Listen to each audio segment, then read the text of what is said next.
Quality और consistent performance के लिए सिर्फ सिल्वर पंप्स एंड मोटर्स, नाम याद रखना।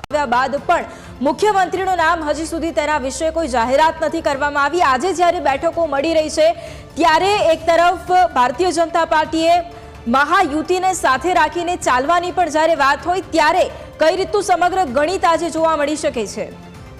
जी बिल्कुल वैभवी, भारतीय जनता पार्टी परिवेक्षक निमेला है विजय रूपाणी, गुजरात पूर्व मुख्यमंत्री और केंद्रीय नाणामंत्री निर्मला सीतारमण।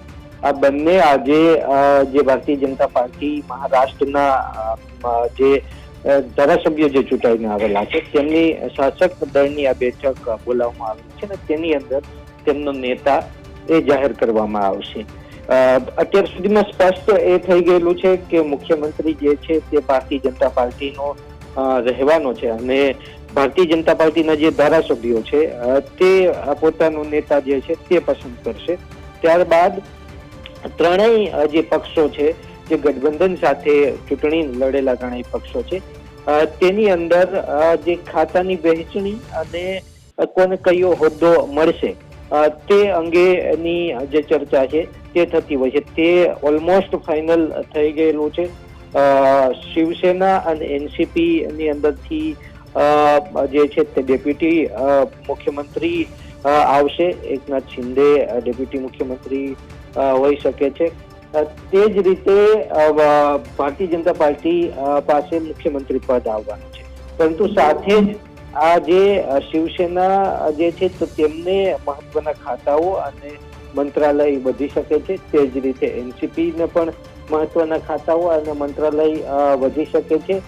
તેની અંદર કેવા પ્રકારનો રેશિયો એ રાખવામાં આવે છે તે જોવાનું રહેશે, પરંતુ છેલ્લા એક અઠવાડિયાથી તમે પરિણામ આવ્યા બાદ જે મંથન થતું હતું કે મુખ્યમંત્રી પદ કોની પાસે જાય છે અને જે છે તે મહત્વના ખાતાઓ કોની પાસે જાય છે, તો હવે એ સ્પષ્ટ થઈ ગયેલું છે કે મુખ્યમંત્રી પદ ભારતીય જનતા પાર્ટી પાસે જવાનું છે અને વિજય રૂપાણી અને નિર્મલા સીતારમણ ની હાજરીમાં આ જે ભાજપના શાસક પક્ષના જે ધારાસભ્યો છે તેમની આ બેઠક બોલાવવામાં આવેલ છે। આ બેઠકની અંદર તેમના નેતાનું નામ એ જાહેર કરવામાં આવશે।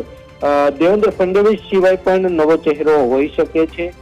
ભારતીય જનતા પાર્ટી હંમેશા ખૂબ લાંબુ વિચારી અને પોતાનો નેતા જે તે રાજ્યનો મુખ્યમંત્રી એ પસંદ કરતી હોય છે। તો મરાઠી સમાજની અંદરથી કોઈ નેતાની પસંદગી થાય તો પણ કોઈ નવાઈ નહીં આવે। જોવાનું એ રહેશે ટૂંક સમયની અંદર જ આ જે શાસક પક્ષની બેઠક છે ધારાસભ્ય દળની ભારતીય જનતા પાર્ટીની તેની અંદર તેમનો નેતા જે છે તે જાહેર કરવામાં આવશે। બિલકુલ, આભાર મયુર જોડાવા માટે। दो निरीक्षक निर्मला सीतारमण जी, रूपाणी जी आए हुए हैं। विधिमंडल पार्टी की मीटिंग में जो निर्णय होगा वही हमारा नेता होगा। मुझे ऐसा लगता है कि भारतीय जनता पार्टी की पद्धति वही पद्धति से हम नेता आज चुनेंगे। सभी वरिष्ठ नेता इस कोर ग्रुप के बैठक में रहेंगे और 11 बजे सेंट्रल हॉल में हमारे विधायक दल की बैठक होगी और वहां पर विधायक दल का नेता चुना जाएगा। और ये दोनों बैठक लेने के लिए हमारे पंजाब राज्य के प्रभारी पूर्व मुख्यमंत्री विजय रूपाणी जी, हमारे निरीक्षक हैं और हमारी दीदी केंद्रीय मंत्री निर्मला सीतारमण जी इस प्रक्रिया के लिए निरीक्षक बन के आए हैं। सारी प्रक्रिया सभी हमारे विधायक इस सारी प्रक्रिया में रहने वाले हैं। आने वाले जो हमारा नेता चुना जाएगा उनका मैं बहुत बहुत अभिनंदन करता हूं।